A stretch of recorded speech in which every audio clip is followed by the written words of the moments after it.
All right, so have you ever seen a title that makes you think, oh boy, this is going to be a tough one? Haha, yeah, I think we've all been there. Well, today's deep dive is based on the theory and politics of transportation logistics management. When I first saw that title, I thought, oh, here we go. But honestly, once I started digging in, I realized this stuff is fascinating. Yeah, it's way more interesting than it sounds.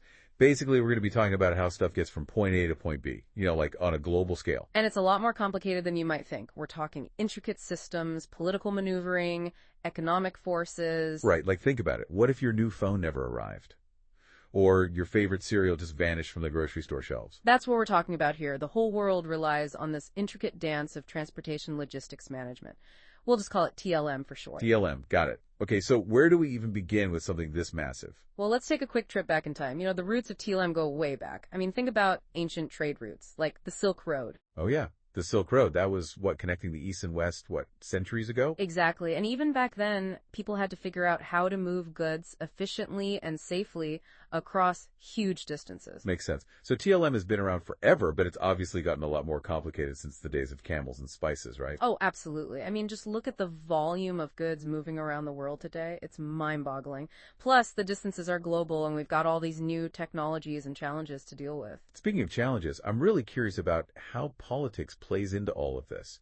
It's not something you usually think about when you click buy now online. Right, but it's a huge factor. Political decisions can literally make or break a country's entire TLM landscape. Okay, I'm all ears. Give me an example. Okay, well, look at Malaysia, for instance. They're building this massive highway, the Pan-Borneo Highway, to connect Sabah and Sarawak. Wow, that sounds ambitious. What's the thinking behind that? Well, it's all about opening up trade and transforming their logistics network. It's a perfect example of how a government can invest in infrastructure to reshape the whole TLM game. So what kind of impact do you think that highway will have on TLM in Malaysia and, for the region as a whole? I mean, it has the potential to be huge. Think about it. Reduced transportation costs, faster travel times. Right, which makes things more efficient. Exactly. That could attract new businesses, boost exports, and really solidify Malaysia's position as a key logistics hub in Southeast Asia. Okay, so we've got the physical infrastructure.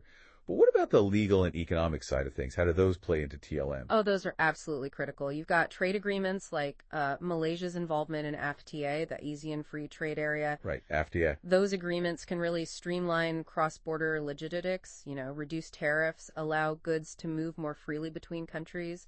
It's a win-win for businesses and consumers. I see. So free trade agreements, good for TLM.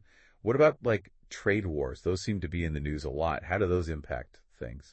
Yeah, trade wars threw a wrench in the whole system. They create uncertainty, disrupt supply chains, like the U.S.-China trade war a while back. Oh, yeah, that was a big one. Exactly, and it had ripple effects all over the world. Companies had to scramble. Some shifted production to other countries in Southeast Asia. Some tried to find domestic sources for materials. Wow, so even something happening halfway across the world can end up affecting what we can buy in stores here. It's amazing how interconnected everything is. Absolutely. And it's not just about international agreements either, right? I mean, each country has its own set of regulations that come into play. For sure. Government regulations are a major influence on how TLM operates. So in Malaysia, their commitment to the Paris Agreement. Ah, the Paris Agreement, climate change, right? Right. Well, that's led to stricter emission standards, and that in turn is pushing companies to adopt greener technologies like electric trucks and biofuels. See, that's what I find so fascinating, this push for sustainability.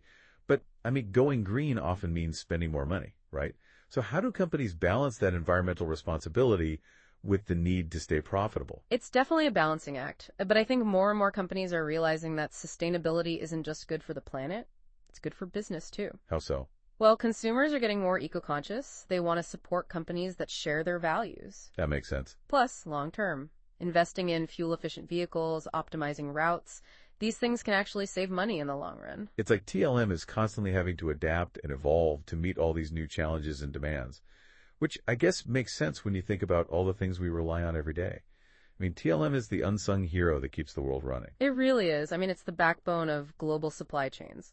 Without efficient TLM, companies like Intel, Dell, they rely heavily on Malaysian manufacturing. They wouldn't be able to get their products to consumers around the world. It's incredible when you think about the intricate logistics involved in moving components from, say, a factory in Malaysia to an assembly plant, I don't know, somewhere in Europe. It's mind-blowing. I hadn't even considered that angle. And it's not just about speed either, right? I mean, keeping costs down is a big part of it, too. Oh, absolutely. Cost management is crucial. Look at Malaysian furniture manufacturers, for example. Okay, furniture, yeah. They've become experts at optimizing their shipping and cargo consolidation to reduce expenses. It's how they stay competitive in the global market. Smart. So we've talked about efficiency, costs. What about risk? I imagine there are a ton of risk involved in TLM, right? You bet. Global supply chains are vulnerable. You've got natural disasters, political instability, pandemics. Oh man, don't even get me started on pandemics. I remember when COVID hit, Yeah. I was trying to order a bicycle online, and it took months to arrive. I didn't realize at the time that so much of that delay was because of what the pandemic was doing to global shipping. It really showed us how fragile those supply chains can be, but it also forced companies to innovate, come up with new solutions. We saw a huge increase in air freight, for instance, to bypass congested shipping routes, and companies started diversifying their sourcing and manufacturing locations. So they weren't so reliant on just one supplier, kind of like, don't put all your eggs in one basket. But even with the best planning in the world, it seems like there are always new challenges popping up. What about the future of TLM? What's coming down the pike? Well, technology is going to be a huge driver of change. We're already seeing the impact of things like route optimization software. Route optimization. That sounds pretty high tech. What is that exactly? It's amazing, really. These programs use algorithms to find the most efficient routes for deliveries, taking into account all sorts of factors. Traffic, fuel costs, delivery windows. So it's like GPS, but like a million times smarter. Yeah, kind of. What about blockchain? I keep hearing that blockchain is going to revolutionize TLM. How does that work? It's already starting to happen. Blockchain is being used to track shipments in real time, creating these transparent, secure records. That helps prevent fraud, and it can streamline a lot of processes. Okay, so give me an example of how that's actually being used. Sure. There is a Malaysian logistics company that's using blockchain to track palm oil shipments. So it tracks where the palm oil comes from, how it's being transported, and, making sure everything is above board. So it's good for sustainability, too. Exactly. It seems like the future of TLM is really about finding that balance between efficiency, sustainability, and resilience. It really is. And it makes you think, as consumers, we benefit from efficient TLM every day, but are we thinking enough about the impact of our choices? How can we support more ethical and sustainable practices? Whoa, that's a really good question and a great point to end on. So much food for thought. We've covered a lot of ground today, but I think the main takeaway is that TLM is this incredibly complex system that touches every part of our lives. It's shaped by politics, economic, technology, consumer behavior. It's all connected. So the next time you order something online or see a delivery truck on the street, I hope you'll take a moment to appreciate the amazing journey that product has taken to get there. And maybe think about the role we all play in shaping the future of TLM. Well said.